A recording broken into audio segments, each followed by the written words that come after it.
Un curso de milagros, capítulo 27. 6. Los testigos del pecado. El dolor demuestra que el cuerpo no puede sino ser real. Es una voz estridente y ensordecedora, cuyos alaridos tratan de ahogar lo que el Espíritu Santo dice e impedir que sus palabras lleguen hasta tu conciencia. El dolor exige atención, quitándosela así al Espíritu Santo y centrándola en sí mismo. Su propósito es el mismo que el del placer, pues ambos son medios de otorgar realidad al cuerpo. Lo que comparte un mismo propósito es lo mismo. Esto es lo que estipula la ley que rige todo propósito, el cual une dentro de sí a todos aquellos que lo comparten. El placer y el dolor son igualmente ilusorios, ya que su propósito es inalcanzable. Por lo tanto, son medios que no llevan a ninguna parte, pues su objetivo no tiene sentido, y comparten la falta de sentido de que adolece su propósito. El pecado oscila entre el dolor y el placer, y de nuevo el dolor, pues cualquiera de esos testigos es el mismo, y solo tienen un mensaje: te encuentras dentro de este cuerpo y se te puede hacer daño. También puedes tener placer, pero el costo de este es el dolor. A estos testigos se unen muchos más. Cada uno de ellos parece diferente porque tiene un nombre distinto, y así parece responder a un sonido diferente. A excepción de esto, los testigos del pecado son todos iguales. Llámale dolor al placer y dolerá. Llámale placer al dolor y no sentirás el dolor que se oculta tras el placer. Los testigos del pecado no hacen sino cambiar de un término a otro, según uno de ellos ocupa el primer plano y el otro retrocede al segundo. Es irrelevante, no obstante, cuál de ellos tenga primacía en cualquier momento dado. Los testigos del pecado solo oyen la llamada de la muerte. El cuerpo, que de por sí carece de propósito, contiene todas tus memorias y esperanzas. Te vales de sus ojos para ver y de sus oídos para oír, y dejas que te diga lo que siente. Mas él no lo sabe. Cuando invocas los testigos de su realidad, te repiten únicamente los términos que les proporcionaste para que él los usara. No puedes elegir cuál entre ellos es real, pues cualquiera que elijas es igual que los demás.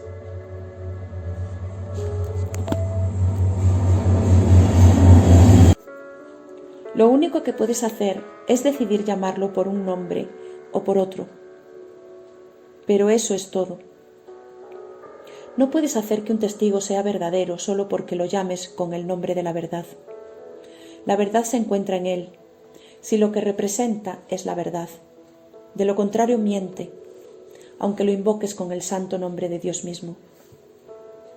El testigo de Dios no ve testigos contra el cuerpo. Tampoco presta atención a los testigos que con otros nombres hablan de manera diferente en favor de la realidad del cuerpo.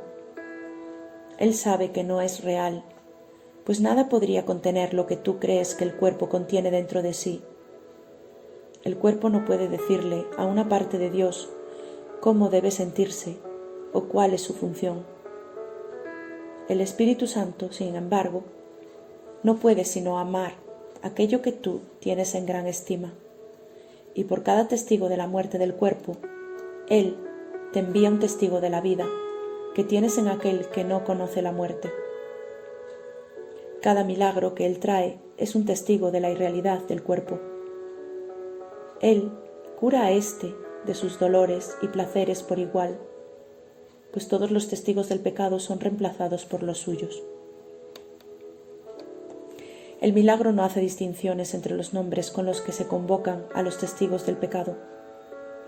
Demuestra simplemente que lo que ellos representan no tiene efectos, y puede demostrar esto porque sus propios efectos han venido a sustituirlos. Sea cual sea el término que hayas utilizado para referirte a tu sufrimiento, Este ya no existe. Aquel que es portador del milagro percibe que todos ellos son uno, y lo mismo, y los llama miedo. De la misma manera en que el miedo es el testigo de la muerte, el milagro es el testigo de la vida. Es un testigo que nadie puede refutar, pues los efectos que trae consigo son los de la vida. Gracias a él, los moribundos se recuperan, los muertos resucitan y todo dolor desaparece.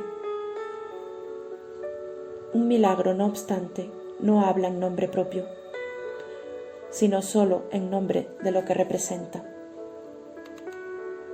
El amor, asimismo, tiene símbolos en el mundo del pecado. El milagro perdona porque representa lo que yace más allá del perdón, lo cual es verdad.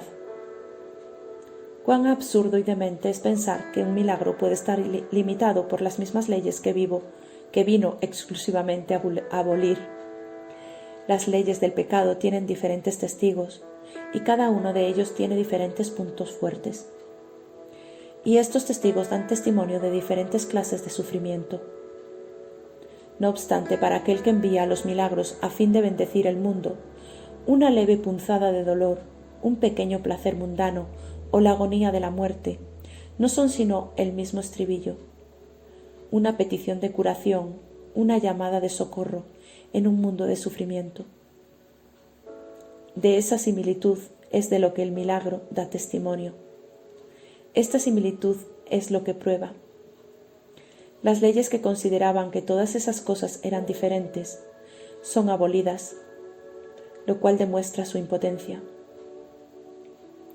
El propósito del milagro es lograr esto, y Dios mismo ha garantizado el poder de los milagros por razón de lo que atestiguan.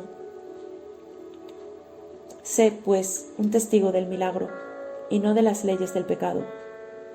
No hay necesidad de que sigas sufriendo, pero sí de que sanes, ya que el sufrimiento y la angustia del mundo han hecho que éste sea sordo a su propia necesidad de salvación y liberación.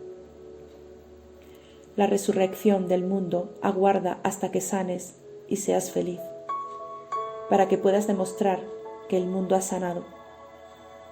El instante santo sustituirá todo pecado solo con que lleves sus efectos contigo, y nadie elegirá sufrir más. ¿Qué mejor función que esta podrías servir? Sana para que así puedas sanar y evítate el sufrimiento que conllevan las leyes del pecado. Y la verdad te será revelada por haber elegido que los símbolos del amor ocupen el lugar del pecado.